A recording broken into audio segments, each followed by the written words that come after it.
Hello friends, आज मैं explain करने वाला हूँ love at first sight movie को। कहानी बहुत ज़्यादा रोमांटिक है और स्टोरी बहुत ही अच्छी है। मूवी के स्टार्ट में हम देखते हैं हैडली नाम के एक लड़की को जो अपने फादर के साथ बैठी होती है और डिनर कर रही होती है। तभी बातों बातों में उसके फादर उससे बोलते हैं कि मैं एक दूसरी शादी करने वाला हूँ, या कहे कि वो वहाँ से चले जाते हैं। फिर सीन शिफ्ट होता है और हमें दिखाया जाता है कि उसके फादर की कॉल आती है। हैडली के डैड उससे कहते हैं कि तुम्हें जल्दी मेरे पास आना होगा क्योंकि मैं शादी करने वाला हूँ। हैडली यह सुनकर बहुत निराश होती है क्योंकि वह नहीं चाहती कि उसके मॉम की जगह कोई और ले। हम देखते हैं कि हैडली फिर से फैसला करती है और अपने डैड के वेडिंग में जाने की तैयारी करती है। उसके बाद जैसे ही वह फ्लाइट पकड़ने के लिए जाती है तो फ्लाइट लेट होती है, इसलिए वह एयरपोर्ट पर वेट कर रही होती है कि इतनी देर में उसके फ़ोन की बैटरी डेड हो जाती है। वह फ़ोन चार्ज करने के लिए इधर उधर चार्जर ढूंढती है बट चार्जर कहीं भी नहीं होता। हम देखते हैं कि इतनी देर में ओलिवर नाम का एक लड़का आता है और वह उसके पास जाता है, उससे बातें करता है और कहता है कि मेरे पास चार्जर है। वह उसका फ़ोन लेकर चार्ज करने लगा था क्योंकि ओलिवर भी इसी फ्लाइट से जाने वाला था। ओलिवर की सीट थोड़ी पीछे होती है, इसलिए वह जाकर अपनी सीट पर बैठता है। तभी वह देखता है कि उसका सीट बेल्ट टूटा होता है, इसलिए वह कुछ लोगों से बात करता है और अपनी सीट को चेंज करने के लिए बोलता है। हम देखते हैं कि उसकी सीट सीधा हैडली के पास चेंज होती है। अब ओलिवर के लिए यह सोने पे सुहागा हो गया था क्योंकि वह जिस लड़की से बात कर रहा है और उसने अभी अभी दोस्त बनाया हुआ होता है, उसे फौरन उसके बगल वाली सीट भी मिल जाती है और वो भी फ्लाइट में।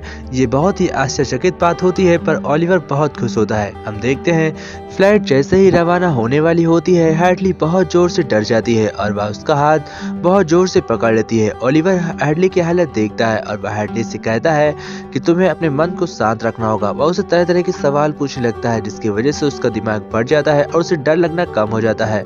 वह ओलिवर की इन सभी बातों को सुनकर बहुत खुश हो जाती है और ओलिवर से कहती है कि तुम बहुत अच्छे हो, क्या हम लोग इस फ्लैट से उतरने के बाद मिल सकते हैं। ओलिवर इस बात से बहुत खुश होता है। फिर हम देखते हैं कि हैडली ओलिवर की सभी बातों पर ध्यान से रिएक्ट करती है और उसकी बातों को बहुत ही सीरियसली लेती है।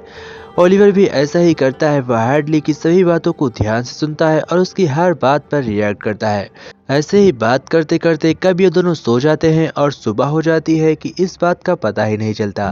सुबह होते ही हैडली ओलिवर की ओर देखती है और एक अच्छी सी स्माइल कर कर अपने सामान के साथ वहां से बाहर निकलती है।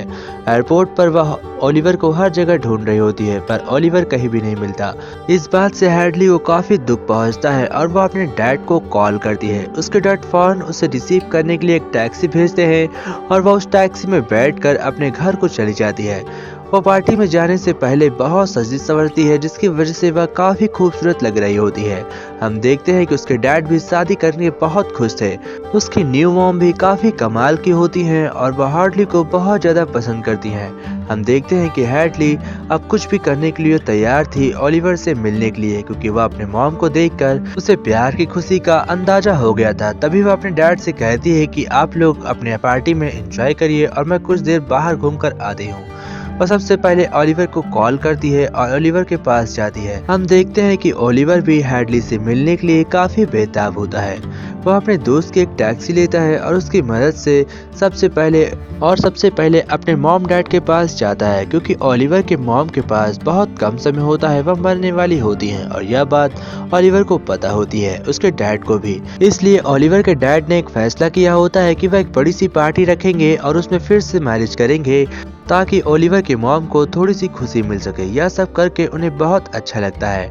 ओलिवर अपनी मॉम से मिलकर रोने लगता है और उनसे कहता है कि मैं आपसे बातें करना चाहती हूँ। इधर हैडली भी ओलिवर का पता ढूंढते ढूंढते उसके घर तक पहुँच जाती है जहाँ पर उनके मॉम डैड वेडिंग कर रहे थे। वह जाकर उन्हें बधाइयाँ देती है और इधर ओलिवर से भी मिलती है। वह ओलिवर से बहुत सारी बातें करती है। ओलिवर हैडली को देखते ही उसे गले लगा लेता क्योंकि वह हैडली को बहुत ज्यादा पसंद करता था। वह हैडली से प्यार करने लगा था और यह बात वह हैडली से बोल नहीं पा रहा था। हैडली भी काफी ओलिवर से प्यार करती थी पर वह ओलिवर के सामने जाहिर नहीं करती है। दोनों एक दूसरे के लिए मरे जा रहे थे लेकिन वह बिल्कुल भी दिखावा नहीं करते हैं। और जैसे ही हैडली उससे दूर जाती है वह बहुत रोने लगता है। वह निराश होकर अपने घर को लौट आता है, पर हैडली वापस जाते वक्त अपने घर का रास्ता भूल जाती है और रास्ता भटक जाती है क्योंकि वह इस शहर में नई थी। वो अपने डैड को कॉल करती है और वहाँ पर बैठकर इंतजार कर रही होती है। उसके डैड उसे लेने आते हैं और उससे पूछते हैं कि तुम यहाँ पर क्या कर रही थी। वह कहती है कि मैं अपने एक दोस्त से मिलने आई थी।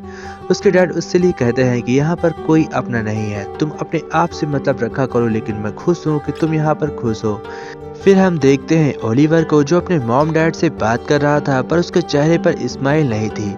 जैसे ही उसके डैड यह देखते हैं तो वह बहुत ही निराश होते हैं। वह ओलिवर से बात करने लगते हैं। इधर हैडली के डैड और हैडली भी बहुत खुश थे क्योंकि हैडली के डैड उसके साथ डांस कर रहे थे और हैडली डांस करने में काफ़ी माहिर होती है, इसलिए वह बहुत ही अच्छे तरीके से डांस करती है, जिसे देखकर सभी के चेहरे पर रौनक आ जाती है। फिर हम देखते हैं कि ओलिवर हैडली से मिलने उसकी डैड की मैरिज पार्टी में पहुंच जाता है और उससे गले लगा लेता है और उससे बोलता है कि मैं तुमसे बेहद प्यार करता हूं, क्या तुम मुझसे शादी करोगी। और इसी हैप्पी एंडिंग के साथ मूवी एंड होती है दोस्तों। तो दोस्तों, आप लोगों को वीडियो कैसी लगी? अगर वीडियो अच्छी लगी हो तो दोस्तों के साथ शेयर करिएगा और लाइक एंड कमेंट जरूर करिएगा। जय हिंद।